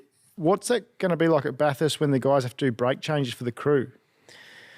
And things like that, when they're there for a little bit of time, they're doing a rotor change, caliper change, that sort of brake change that happens in Bathurst. I think it's majority of the guys at the rear of the car that are copping it. Yeah. It's worse for the fueler because he's right behind the exhaust, and just because of where it is now in the middle of the door, it's just coming up into his face. So he's actually got a welding mask with a ventilator system on it as well, and he's struggling to complete the stops with the fumes. But I think he was all right on the weekend with the extra, like the blowers worked. The fans, I think the fans worked. So I didn't notice it in the race. I don't think it was an issue.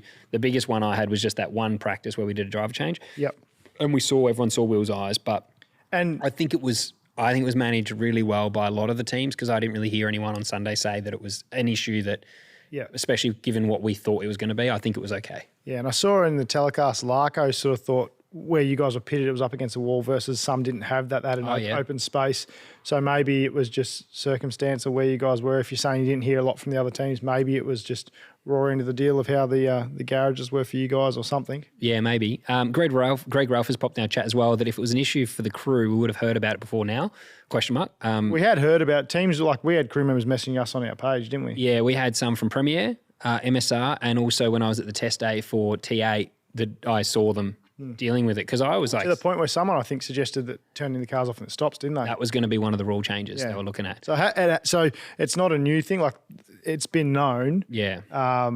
But thankfully no one got like hurt or it looked like everyone managed it well whether it was blowers or whatever other teams did, it was okay for my driver change. I didn't notice it, and to be honest, I didn't like go and ask Jamie or Brock what they felt. Fair enough. Standouts, mate. Who you got from the race?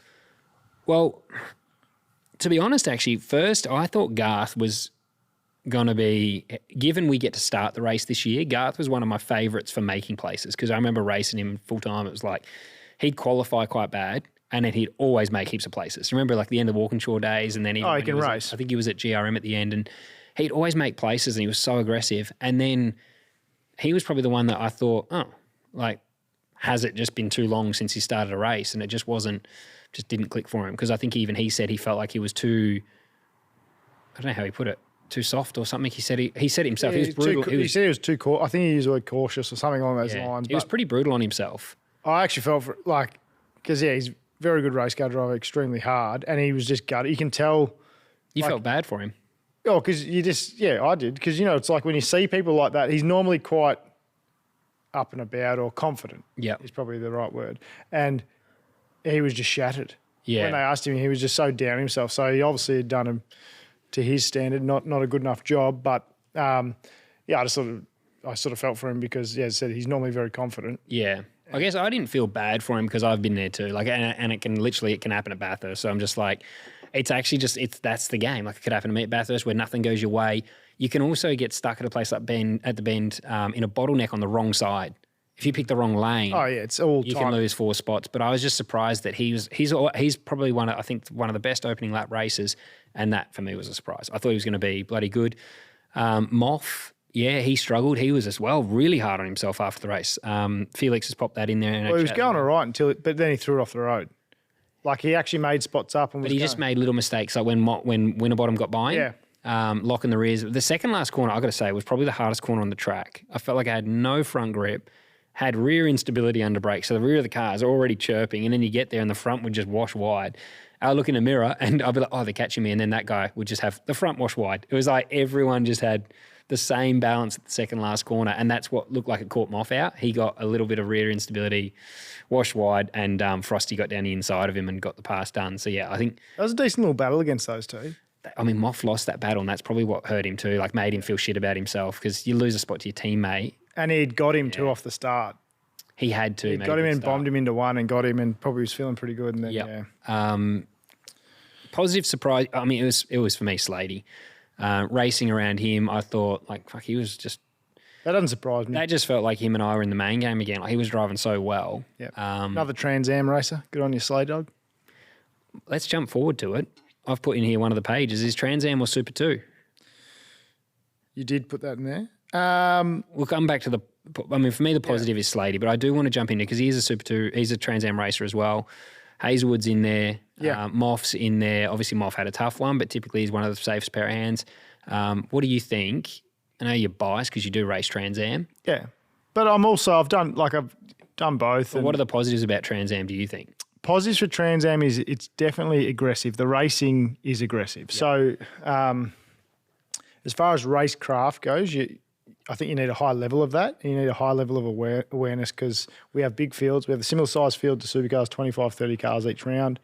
And the racing's very, very aggressive. So I think they're the positives for it. Other positives are the cars are hard to drive, and they're hard to drive across the race because you'll get big brake fade, you'll get tyre thermal. We get a big thermal on the tyres as well, so they get quite loose and they're hard to know what you're going to have each corner. So to maximise that and to stay on track is hard. Yep. So I think they're sort of the main areas that you would take into why it would be advantageous to then go into main game, because main game's obviously incredibly aggressive and hard racing. Yep. I think we have a similar level to that, and it's probably a similar level because most of the drivers in Trans Am in the top 5 to 10 have done supercars. So they just take that with them. So because of the cost, it's much more achievable for someone who's been in the main game to stay sharp in Trans Am rather than spending. And also the problem with Super 2 there is not just the cost, but it has to be expensive if you want to be competitive. You can go and do Super 2, but you got to do it in a cheap car and you're going to suck because the car is so important. Whereas, the car's the star. And so the budget's probably, it's probably close to $1 million bucks if you were to do it in the best car. It's probably $350. We use $400 with a heap of testing in Trans Am. Yeah. I'm guessing. Yeah, no, for sure. You could do it. And that's like You could do it for, high end. depending on how hard you want to go, you could do it from 250 or you could do it to 350, 400 if you want to test heaps and whatever and throw tyres. So you're looking at less than half the cost, which is why I think you see a lot of people, like myself, in that position that can go and find the sponsors to do it. It's achievable. It's like, okay, I could probably sell that and then go and do some racing to stay sharp. And the competition now is being elevated. I would say my argument is Trans Am is better. Started really, like we've thought about this for a while, but Brock Feeney made it very clear. I wouldn't even now, having tested the Gen 2 car, the Super 2 car, I wouldn't do them on the same weekend. They're too different. Yeah. And the ergonomics are too similar to the Gen 3 car that it actually feels weird when you switch between the two. I think he said he was half a second off the Gen 3 car when he got into it after testing the Super 2 car. Yeah, because they feel, the seating position, everything feels like, it is a supercar, feels similar enough, but the way you got to drive the car is so different. Where if you jump out of a Trans Am, left-hand side drive, or a Porsche, they're so different that by the time you leave pit lane, you've switched gear and your head's in whatever car you're in by the time you jump in and put your belts on. So, yeah, I think bang for buck, I'm going against the grain because everyone I heard on broadcast and stuff saying, oh, you've got to do, obviously they're going to say the Toyota 86 because Crompo runs that. That is. There's all agendas and stuff. But that is the thing there. They're obviously going to say that one. But then, but why I picked Harry Jones, 0 Super 2 experience. And out of all the Super 2 Coes, he probably did the better, probably finished up the highest. Yeah, and a Carrera Cup car is probably the least relevant to supercars. Like that's probably the hardest one to jump out of. Rear engine, it's nothing like a supercar. Yeah. Like paddle shift, nothing like it. So I just think... what happens as well when they go to Gen 3 cars, because the cost is going to have to be passed on to the consumer, which is the young kid trying to drive the car, the cost is going to go through the roof for every team that gets rid of their old stuff that's no longer relevant and have to go to Gen 3. I think it's going to be it's a tricky one, but I would say that the only thing let people decide what they want to do, but I think you've got to give the super license points to Trans Am now so that people can make the decision for themselves, because I don't think Trans Am anymore should be discredited like it seems to be. I think there's a lot of credit. Look at Todd Hazelwood. He's arriving very well prepared to race a supercar just by doing Trans Am, and so it's not relevant. So make it that you can get super license points on it, because there are kids that can't afford to go race Super 2 and pay $1 million to be competitive, and then they'll look shit and they won't score enough points to get the super license points anyway. Yep. So let them go do something that costs them $350 to $400 to do properly and score super license points, because they might be great. They just can't afford to buy the best car.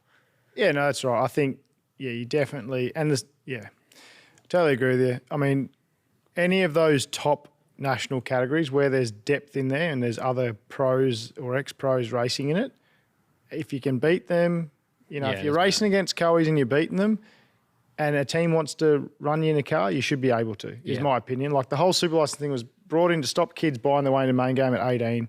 All it's done is promote that, because the only ones that can get super license are the ones that can fucking hang around for long enough and spend enough of their cash to earn them. Yeah, I 100% agree. So it should just go back to what it was. International C licence, tick, judge a fact. Craig Baird or someone from Motorsport Australia goes, yep, I've seen that guy. He's never getting caught up into the stewards. He's raced against good guys. He's more than capable. The team want him in the car. Job done. Yep. Now, so that it's not us talking about it, the fans in the comments have seen enough races. Let us know what you think's fun to watch.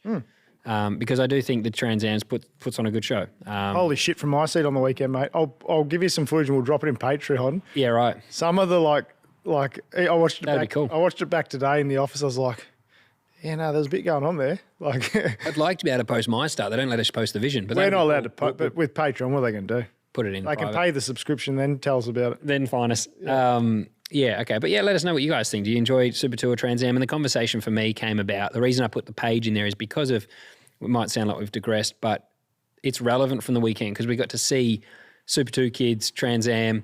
I think the only thing I'd say is Dottie maybe needs to do some practice starts, because even he said, he's like, it's the only thing I probably got wrong was the start, because other than that, he was remarkable. Yeah. But we do rolling starts. I felt for him on that. I was like, if I go do a standing start now, I'd be like, shit, how you do this again? It's been a couple of years. Exactly, yeah.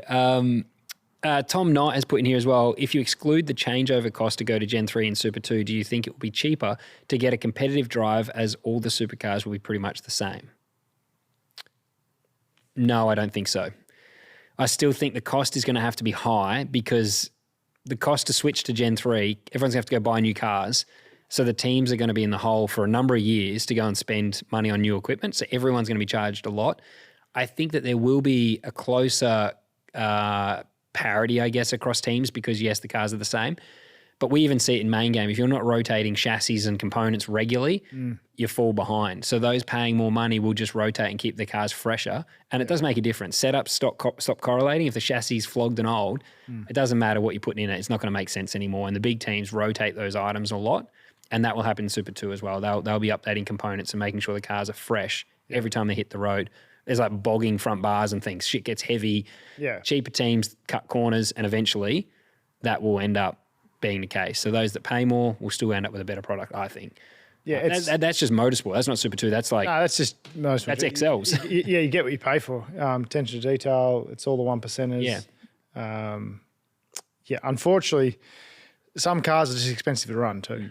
And like a supercar is an expensive car to run. I mean, shit, even TRANSAM is getting expensiver to run now as well. Like to do it at a high level. And that's where categories need to do a really good job on, you know, whether it be supercars do a great job of probably too much. And we'll get to that with not enough testing and things like that, where I think some of the junior carries maybe need to bring in some of that stuff to sort of price cap or stop the overspending. Because then it just gets unachievable and the categories die and they go away again. So, and it's, of course, it's tricky for us to talk about because, I mean, I'm not going to not talk about it, but all you got to do is listen to broadcast to realise, like, me talking about TRANSAM should at least have super license points to compete on a level playing field with Super 2 and Super 3 isn't a popular opinion, I imagine, in supercars, because you just have to listen to broadcast. Listening to it today, I was like, fuck, me talking about this is just going to be like everyone that has an axe to grind in that area is going to be like, why are you saying this? You know, it's not right, you're wrong.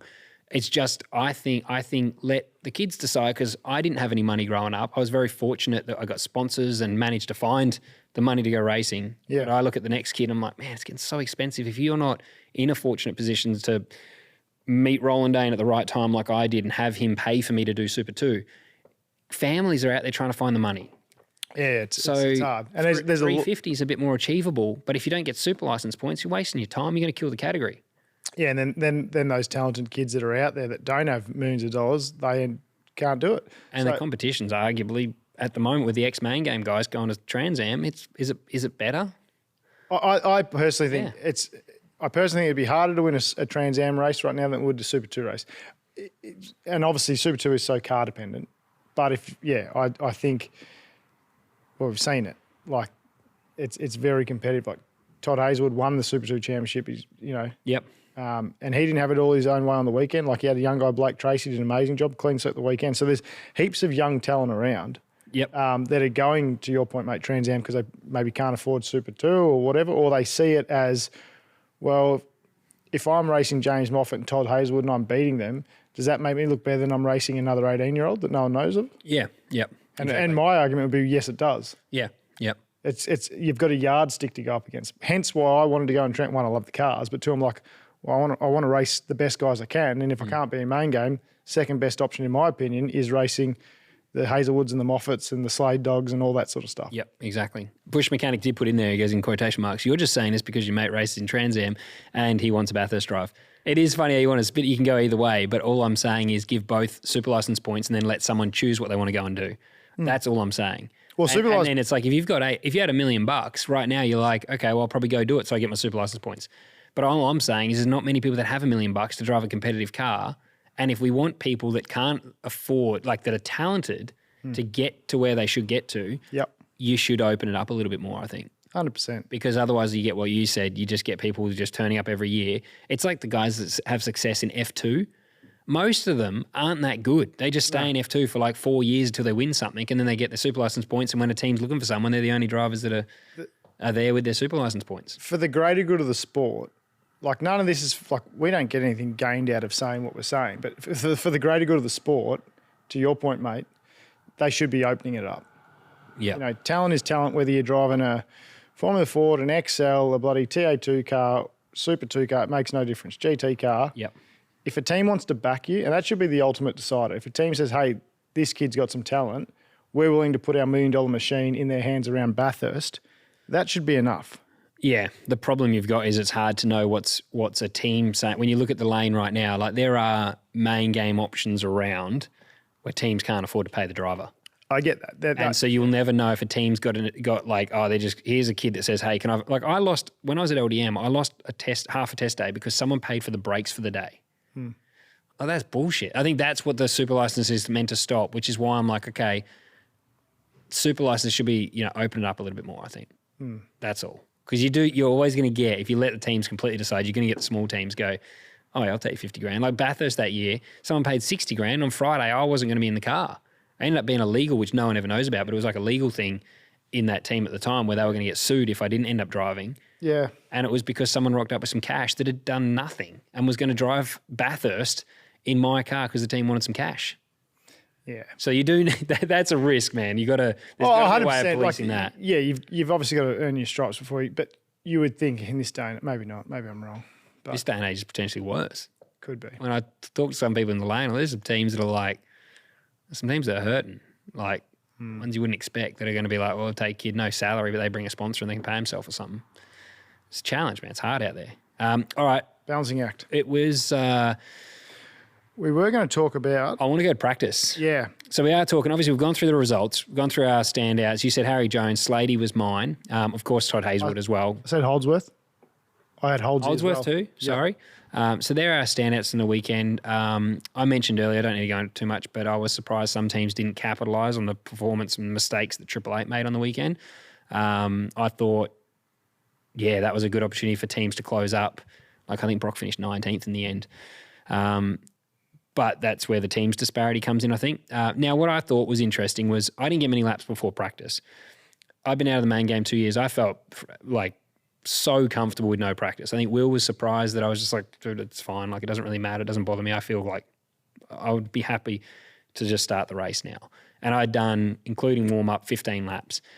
If that's, I think for co-drivers, it's important to give them practice if they haven't done main game and stuff. But what that showed me is come these race weekends, they don't need the practice they're getting. If you could give them just a morning warm-up and then they go straight qualify and race, then we could actually have test days back and give co-drivers that need it more testing, like rookies like Nash Morris. It was his first one on the weekend. Harry Jones, who's had no supercar experience, he should have a day to himself that he can do as a pre-enduro test. He did a rookie day, I think, Harry Jones. A rookie supercar day. But Do they get that? So rookies get a supercar day to themselves as a co-driver? pretty sure I saw him Or at. did he get an evaluation day? They would have classed it like what I did with when you were doing your power steering stuff. Would have been an evaluation day, I reckon. But he, 2 test days a year is the problem. yeah, Because then we go to like a weekend there where I'm like, I was an example that's like, I've done enough racing.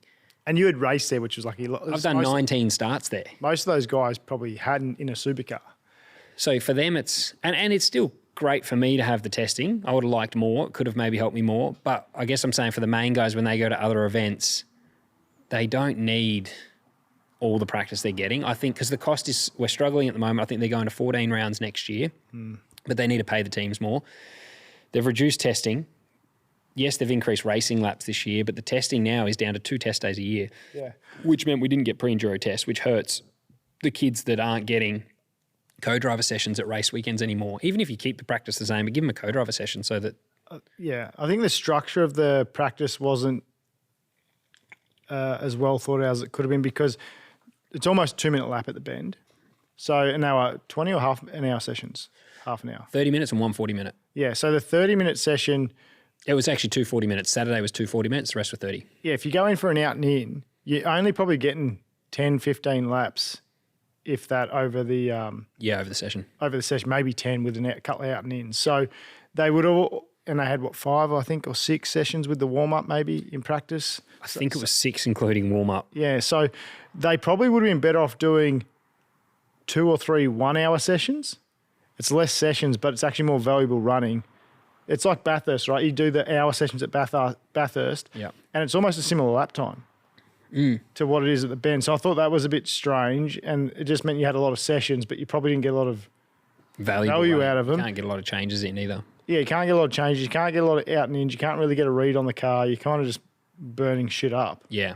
And then I don't think you had many tyres either, did you? Well, that's the other thing. Like that first day was I think it was a waste of time because there was guys running. I spoke to someone else at another team. They ran 2 tyres. So the co-driver got 2 tyres from one event and 2 tyres from another event that were like 2 months apart. And that was what he tested on. So it's like, how are we spending, I was told it's around 400 grand to do the weekend as a team. How can we not afford like 5 grand extra for some sets of tyres so that at least when the fans sit on the couch and watch a co-driver session, they get to see who the fastest co-driver is?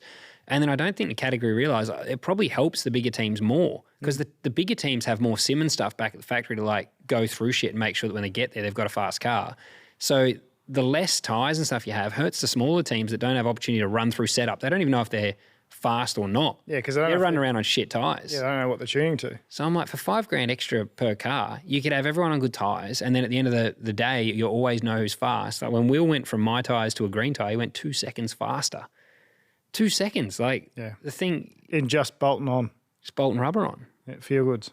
So it is like tyres. We need tyres as a category. It's the cheapest performance bit, which I think goes back to the fans. You get to actually see who's competitive, who's not, and because no one knows where everyone's tyres are from. And it actually shits me on the weekend watching it and not knowing where everyone stacks up. And you're like, oh, they're doing a great job. And you're like, oh, no, they had tyres. Oh, they're doing a shit job. Oh, no, they didn't have tyres. Like, so you just don't know. And it just stuffs with people's heads, confidence, all sorts of stuff. It's just, as you said, for less than 1% of the weekend bill, they could have a few extra set. They could run greens every practice. Yeah. And job done. No one complains. Everyone's good. And then the fans get a genuine form guide on who's actually going to be fast and who's looking good and who's not. Yeah. It probably sounds like a lot of changes we want to make, but I just across the weekend kept making notes like, I think this would be better. I think we could try this. It's like there's so many little things that would change the show and not be a big cost to anyone. Like the safety car procedure. Hopefully that changes. Co-driver race. Let's go. Yeah. See, that one as well, I'm like, oh, it'd be good for the fans. I'm happy without it because there's less, and that's where it's like, okay, you do need the co-driver race. Either a co-e race or I think a few people put it in our comments. A co-e qualifying, a main qualifying, and you average the time or something. Like somehow I just think... Somehow I think the co-e needs to be responsible for where the car starts. Needs to have their input into the starting position of the race, not just the main. I loved the co-e race. I've made that clear. But... someone has put in, Traymon popped in combined quali times, just like you said. Yeah. There needs to be something, I think, to really add value to the co-drivers for where they're going to start. Yep. Should we talk about the bend itself? Yeah. So I had some notes because I know there's I think they're copping a bit of shit online about there wasn't many people there, and it's funny because I was saying this to a mate on the weekend, they weren't even checking tickets, so I don't know how many come through the gate because I never got scanned once. Well, that's true. I was staying at the track. They just go on, I guess, how many they've sold, but they don't actually know how many attended because they never once scanned anyone that I spoke to. So I don't know how that works. But anyway, I thought it was really good. The event itself, for those that were there, the facilities are amazing. Yep. You wouldn't have had to wait for a shitter. No, like there's that's the best thing. There's no one there for the toilet. Well, it's also good for getting a beer too because there wasn't much line at the bar. But the facilities are awesome. They had heaps of viewing. Like I kept going up to viewing platform 2 with some friends at the end of the day to watch some of your sessions and stuff like that. Heaps of big screens around. It was actually, I thought, really good for the people that were there as an event. And as I said, there wasn't a big line on Sunday at the bar. I think you were halfway around the formation lap and I thought I'll get another cold one. And I was back before you made it back round. So for those, if you haven't been to the Bend and you want to go next year, it's really cool with the camping and stuff. I saw it was a good vibe. It was a shame there wasn't more people, but it's probably a bit of a hidden gem if there's not going to be that many people there because you can get around. That I agree with. It's a hidden gem. I think you're spot on with like the facilities, the event, the stuff that was there, the music, everything was amazing. Yeah. But there wasn't anyone there. But I will disagree with the viewing.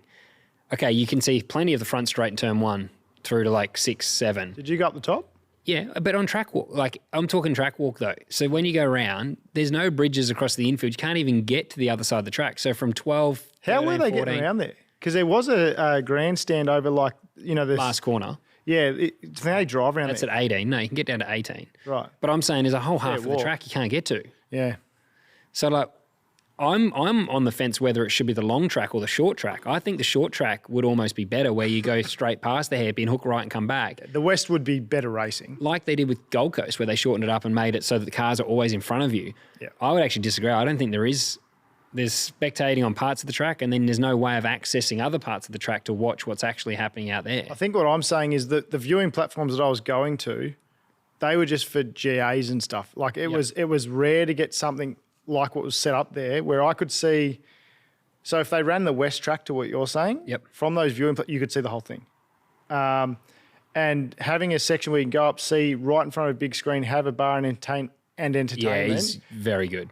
On a GA ticket, like unheard of. Yeah. So I thought from that point of view, I thought the event was run from the Ben's point of view really well. It's just a shame there's no one there. Like I think the way you're putting it is actually that's good. That's what the fans need to hear. It's like if you are looking at an event to go to, it is one of the best to go to. I think you're right. Like you can have the best experience. For me, the shame was no one was there. We had an appearance Saturday, got cancelled because no one was there. Sunday cancelled, no one was at the appearance. And I'll put the video in our YouTube. There was no one, dude. Like we walked over to the stage just before, it was like after qualifying, and they ended up cancelling our appearance. Like this is like they had queues at the signing session, but I'm interested to see what numbers Supercars put out, and because 47,000, I think they said. So Supercars, what they need to do though, and they won't do it, it has to be a direct comparison to the Sandown 500. That's the comparison. It's unfair, I guess, in a way. Yeah, because it's. But unfortunately, that's exactly what you've. No, but that's what you've done. You've replaced one event for the other. So okay, I want to see the comparison of the attendees Sandown 500 versus the Tail and Bend race, because otherwise Tail and Bend should probably be. I think it's great. Should definitely be on the calendar. I love it. I don't get an opportunity to go back there, so I'm glad it's an enduro. I get to go home, but I think it's a great sprint round. I think you miss like Sandown was one of the best, but I'm like, there's tracks like there's tracks like QR that would be a better endurance event because the heartland of our fan base is going to turn up. It's such a shame to have a great product like Supercars and no one comes to watch it. And then the on-track action, that's the first time since, 94, that there's been no safety car in a 500. We could see they've locked it in for 3 years. They locked it in before we even did one to find out if it was going to be good or not. Yeah, I reckon we could see no safety car for the next 3 years there in the exact same race. Yeah. What were you going to say there about? No, just our Patreon, our hunters in the Patreon chat here have given us the stats. So Sandown last year was 64,500. So another 20,000 odd. Yep. People attended that over the weekend. But I don't know where they're getting their stats from on the weekend because, as I said, they weren't checking tickets. They're definitely going to be inflated for sure. And it was funny because I was chatting with a mate. We go, I guarantee you Monday or Tuesday there'll be an article saying record crowd. They will for sure. But I actually thought to what I was trying to say, like, if you're looking for a trip away with your mates or whatever, you want to go to a supercar race. Camp there. Yep. I would take my camper there. I would take the family. There was heaps of entertainment. There was bands each night. Felt for them because as I was walking out, there was 2 or 3 people standing on the grass watching them, but there was heaps of entertainment. There was good viewing platforms. What about if you are there with your mates and you're drinking though and you don't have, you're not camping? Well, I think that's part of the problem. So you can't, there's no accommodation. No, so we were in Manham, mate. We were 45 minutes away. So if you go there with your mates and you're not camping, what do you do? Like that's kind of I don't know. It's just, I only say it because it's a marquee event. I don't want to criticise it because you're right. It's probably the best experience you could have at a track as a fan with so much access for GA, but it's a tough one when you've taken away the Sandown 500 for it and you got to think of the fans too, like to get to doesn't matter. Like you could have the best experience right in the middle of Australia, but you can't get to it. It's like, it doesn't really matter. It's the same problem we've always seen at events at Phillip Island with Supercars, an hour and a half, so it struggles to get people, even though it's an amazing circuit, amazing venue. Eastern Creek's the same, or City Motorsport Park's the same. You know, it's 40 minutes out of Sydney, so people don't want to drive. And Adelaide, like people in Adelaide will say 15 minutes is a long time in the car. Yeah, they do, don't they? They go, traffic's rude, it took me 15 minutes to get here. You're like, excuse me? Yeah. The other one is as well, what if we just had 3 enduros? So it's like, okay, because then you take away a little bit of the pressure. Though I feel like it has a lot of expectation on it because we only have 2. If they brought Gold Coast back, then I don't think it'd be such a big deal if the Bend was a little bit down on attendance. Because if it puts on a good show for the TV audience, which I think doing the West circuit would do that, rather than the GT circuit. Totally agree with you. It should be 3 anyway. I think Sandown could still be the 500. Like go. I love Sandown. Don't get me wrong. Sandown, the Bend, Bathurst, Gold Coast would be nice, but I think it's cool. It's in the finals. There's a lot of risk there to affect championships. I loved it. Like, I'm with you. I'd love that to be an Enduro. Yeah. I'm just like, maybe you have Sandown back, the bend, and you put them around similar times. So it all leads up to Bathurst as your big one. But yeah, it's hard, man, because I just look at places like Queensland Raceway and they do the aerial shot and I see how many people are there.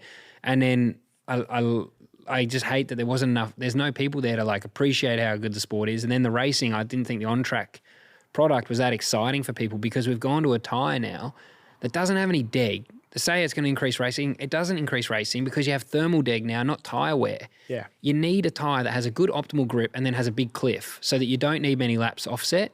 Like Will Brown caught Kai Allen over a second a lap faster and couldn't pass him. Lost like 5-6 seconds behind him. Yeah. What the fuck are we doing? You need to change the tyre. This new tyre is worse than the old one for you need peak grip, high deg. The marbles, they're saying they got rid of the less marbles on tracks because that promotes overtake. No, it doesn't. It reduces safety car risk. If there's marbles, you get offline, you're in the fence. There's a safety car. That's action. Yeah. You need marbles. You need high grip to then have high deg. And deg creates strategy too, which we've touched on. And that's why I think some of the NASCAR races have been exciting too, because they've had that high deg, people coming in. Yep.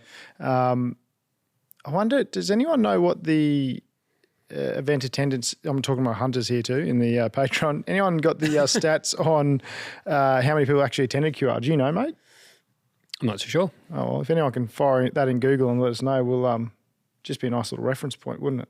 Yeah, it'd be interesting. Bush Mechanic did put in there as well. If there are marbles, then you go up the inside to overtake, it would fuck up into the barriers too. The thing is too, it doesn't actually affect the overtaking so much because there tends to be less marbles on the inside. Usually it's on the outside, so you can still overtake actually. It does become a bit of a one line because you need to, if you go for the pass, the person on the outside really needs to give in because they can be put in the fence pretty easily. Yeah. But there we go, 47,000 at QR, Rob Ryan. Boom. Thank you very much, mate. Straight in there. Should we do a cheeky who remembered, who forgot? Who you got? Who remembered first? Shit, I need to go back to the results now. Who forgot? You got one of those? I'm going to say... Oh, you put me on the spot here, mate. Come on. Shit. I'm not even going to... I've got mine, but I'm going to make you sweat. Go on. Everyone's on the edge of their seat. Throw in the comments while we're waiting for Barbs to decide who you go first. I'm still... Who's your who? No, I'm not going first. Who's your who remembered, who forget, guys? Who forgot, guys? Let me know in the comments. Cassie T, Will Davison forgot big time. Yeah. Bush Mechanic Mayhem, Win Cup forgot. Oh, I'm going to say Golding forgot, actually. He had a bit of a shocker. Oh, damn it, now you fucking stole mine. Oh, sorry. Yeah, now I'm blank. I had no idea. Now I'm blank. Who remembered? Winterbottom. Oh, God damn. Yeah. They're both of mine. Now I'm screwed. You should have gone, mate. I should have gone first. Damn it. Now I need to...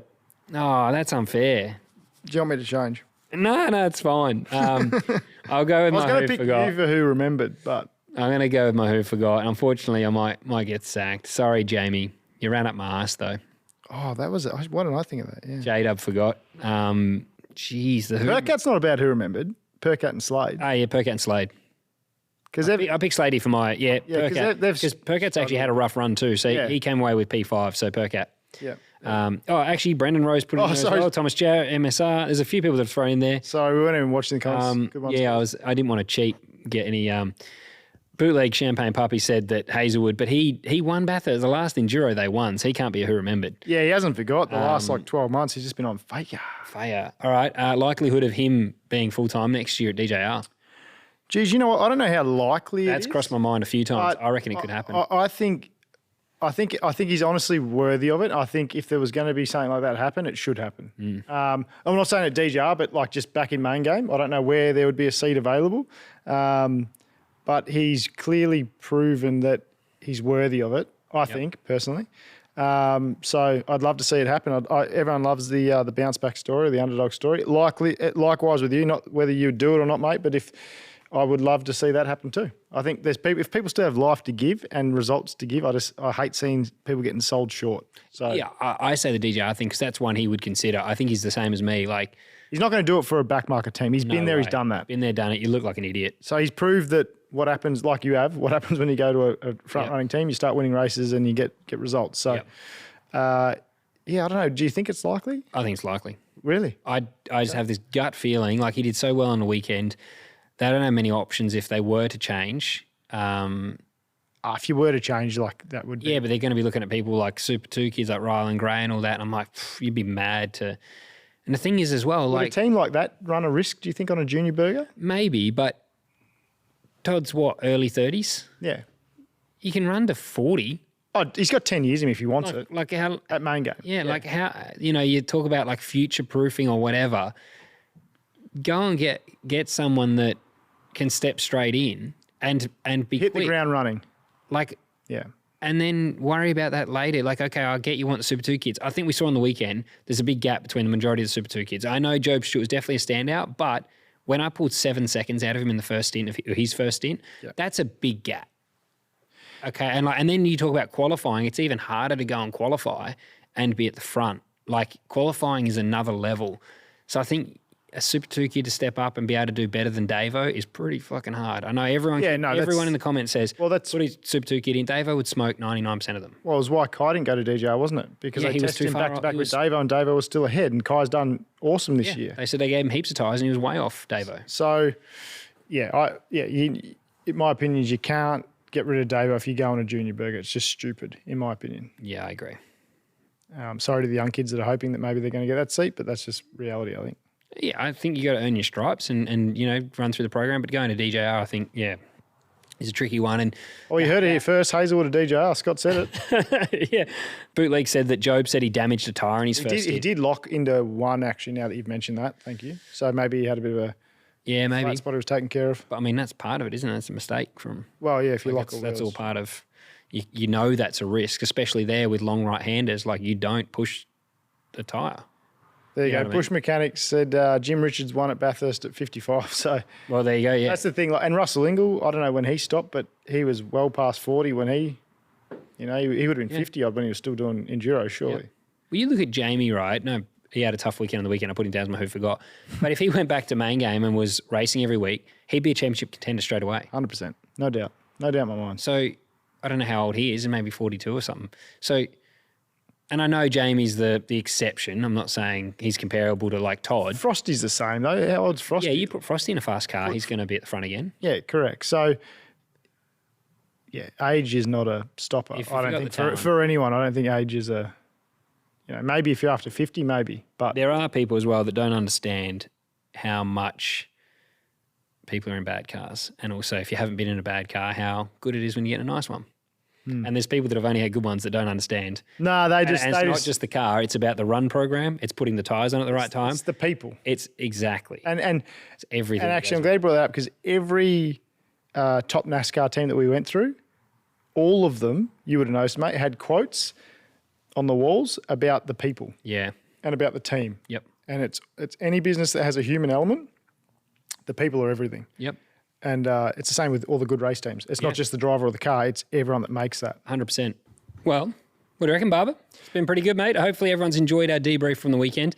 There was a lot to go through. Yeah. And we decided, tonight we'd really like to have dived into some of the talking points a bit more rather than just who performed, who didn't, what teams did what. It's just some of the things that we picked up across the weekend that we think could, just some small changes that could maybe make it all a little bit different or a little bit better.